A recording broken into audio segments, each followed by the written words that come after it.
morning, everybody.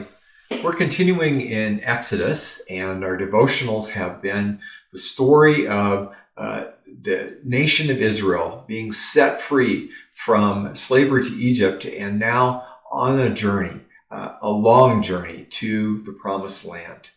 And two of the themes that have been so prominent throughout these readings have been God's faithfulness and the faithlessness of the people, and yet God continues to be faithful to them.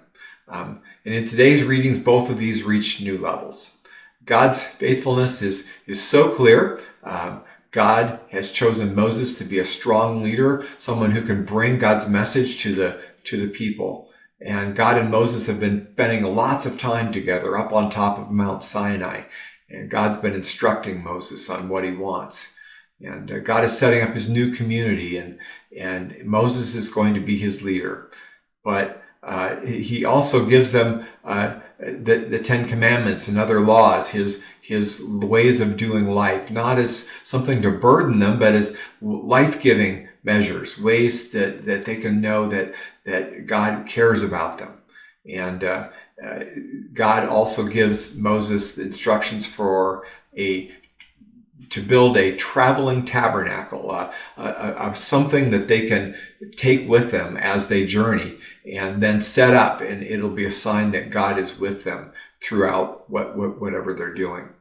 So we pick up in chapter 32. While Moses was on top of the mountain, it turns out he's up there for 40 days. The people down on the plain are getting kind of anxious. They don't know whether Moses died or whether he just left them. And so we pick up in verse 1. It says, "When the people saw how long it was taking Moses to come back down the mountain, they gathered around Aaron. 'Come on,' they said, 'make us some gods who can lead us. We don't know what happened to this fellow Moses who brought us here from the land of Egypt.'"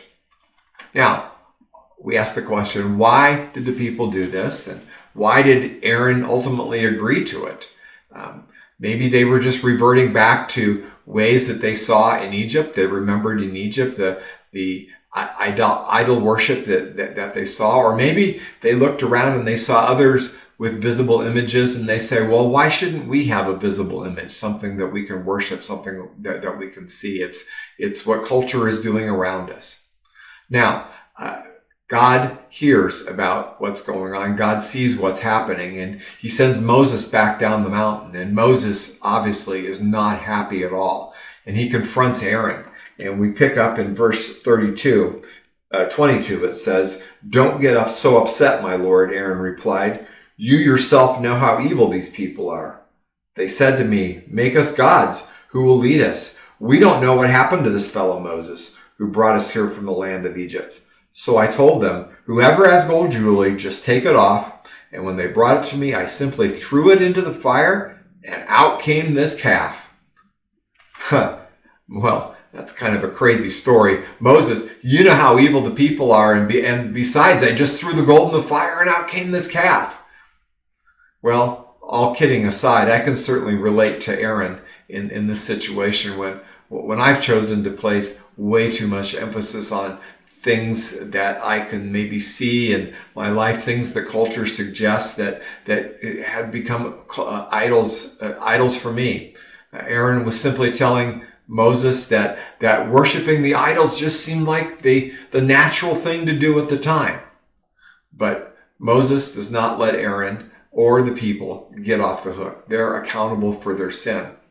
Now, there are certainly some troubling parts to this passage that deserve a much longer face-to-face discussion. But what I'd like to do is just draw some principles that I think that we can understand for sure that come out of this passage. First of all, what is clear to me is that sin is deadly.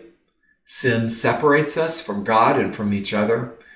God hates sin, but yet God is faithful and he still loves us. And though the journey to the promised land turns out to take much longer than it originally thought, God is very faithful. And it's not just the final destination that is important to God. The journey, whatever journey it is, the journey of life, the journey to the promised land, of trusting God every single day, repenting of our sinfulness, receiving his forgiveness and strength, and then humbly and courageously trusting God for another day. That is what it means to follow Jesus, follow God. In the New Testament, we get a more complete picture of what it means to follow Jesus in our life. From Romans chapter 8, we read these words from verse 1 and 2. It says, "So now there is no condemnation for those who belong to Christ Jesus. And because you belong to him, the power of the life-giving Spirit has freed you from the power of sin that leads to death." So my call to all of us today is enjoy our journey with God today. He loves us. He is very faithful. And that is the best news that there possibly is. Have a great day. If these devotional videos are helpful to you, subscribe to our channel and click the notification button so you know when we post a new video. And of course, please share them with others.